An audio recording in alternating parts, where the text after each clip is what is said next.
How's the Wolfpack doing today? Today I'm going to teach you guys how to get defensive backs and safeties in that outside linebacker in that glitchy 6-1 defensive playbook. Let's get into it. Now, why on earth would you want to run 6-1? Well, it happens to have the absolute fastest blitz in Madden, where the outside linebackers can come untouched, and it's absolutely the fastest way that this can happen in the game, leaving your opponent one, maybe two reads before they get instantly sacked.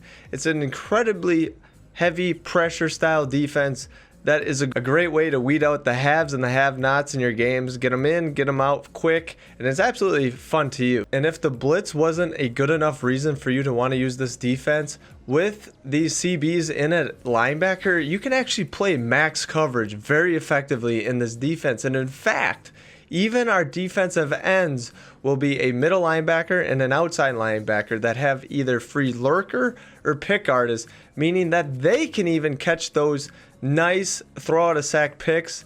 And not to mention, our defensive tackles are going to be a left end and a right end, and they're no slouches either. They're actually ends in the game that also get free pick artists. So it's a good defense. And you may say, well, yeah, but you're running 4 defensive backs along with 2 safeties. Isn't that just the same as dime? And you'd be correct from a personnel perspective, but this alignment of this defense is absolutely superior to a dime normal scheme.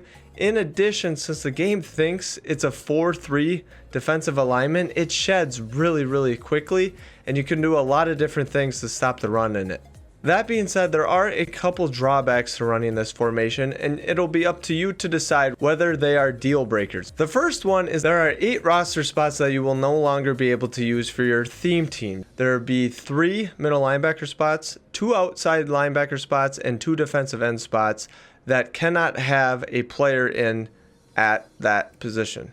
Unfortunately, there isn't a way around this, so if you're unable to build a roster that has 50 out of 50 theme team, that might be tough, but I can give you guys a couple pieces of advice. First piece of advice will be to put any non-theme team defensive backs that you want to use into your slot corner, sub linebacker, or kick or punt returner spots, because they don't impact theme teams and you can stash them in that position. Another piece of advice is there are a lot of players in the game right now that get all 32 theme teams, so perhaps you're using a player that you may be using now but maybe could be replaced by one of those players that gets all 32 theme teams. So you'll have to take a look at it. Also, there are strategy items that give you ×5 for each theme team, which can help significantly in boosting your theme team counts. And if that doesn't help and you're on PlayStation, there is a glitch that I actually use to finish off my Packer theme team. And I'll make a separate video on that, but know that there is something out there that you can do that's a little bit glitchy, but it works. The other drawback to using this defense is you do have to use your pause in the first half right off the bat each and every game, because you'll need to go into your depth chart to reorder your depth chart and get the players to where they need to be to end up at the proper positions.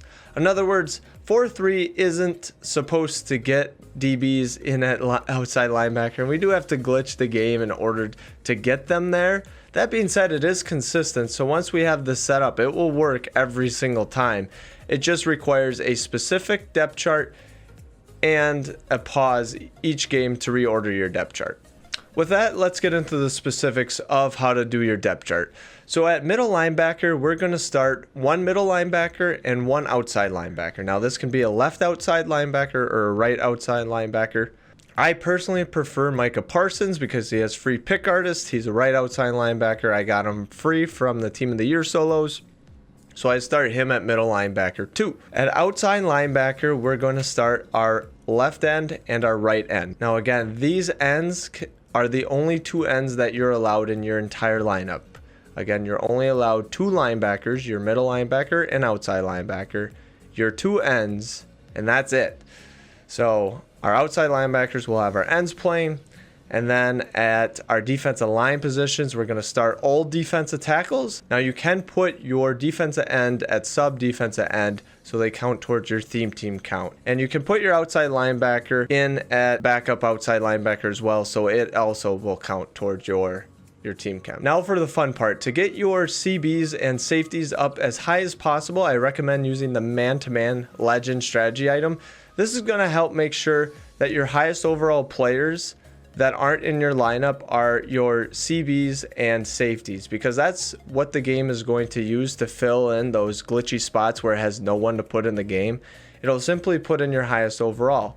Now, when I started doing this, I'll be honest, Gronkowski kept getting put in the lineup because he's a 98 overall back at a time where those were less common.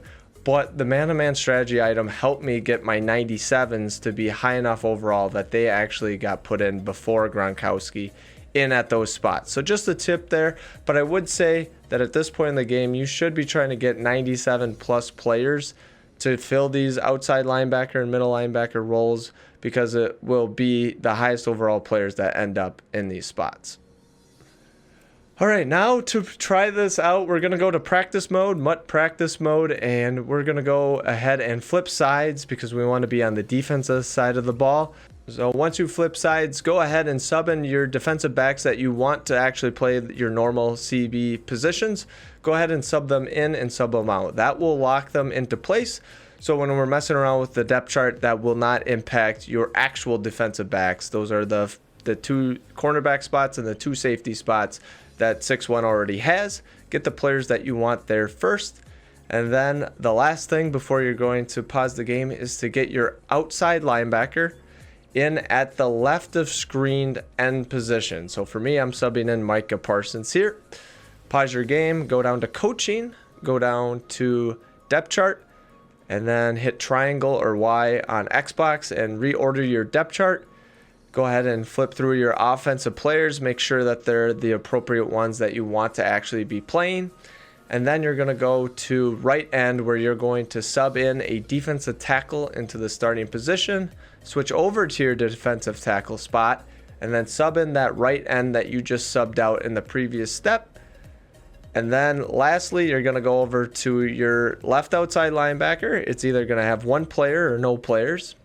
Then go to middle linebacker, which will have your one middle linebacker there, and then go to right outside linebacker, which may have nobody or may have your right outside linebacker. For me, Micah Parsons is there. And then go ahead and sub in your middle linebacker into the second position on your right outside linebacker depth chart.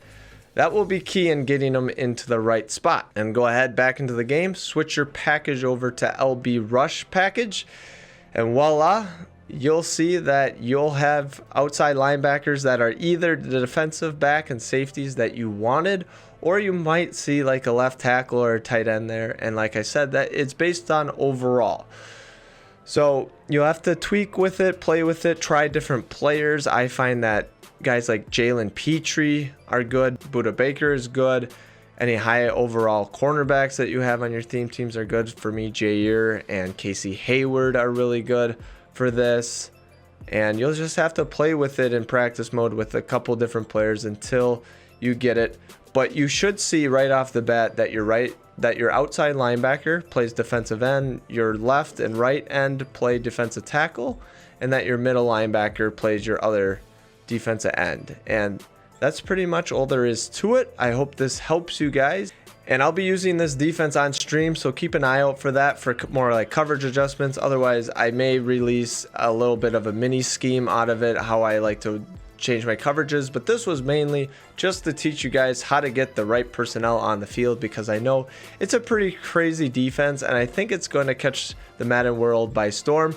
More to come on that. Hope you guys enjoyed. Hit the like button if it helps, and subscribe to the channel if you'd like to see more Madden content. Have a great night.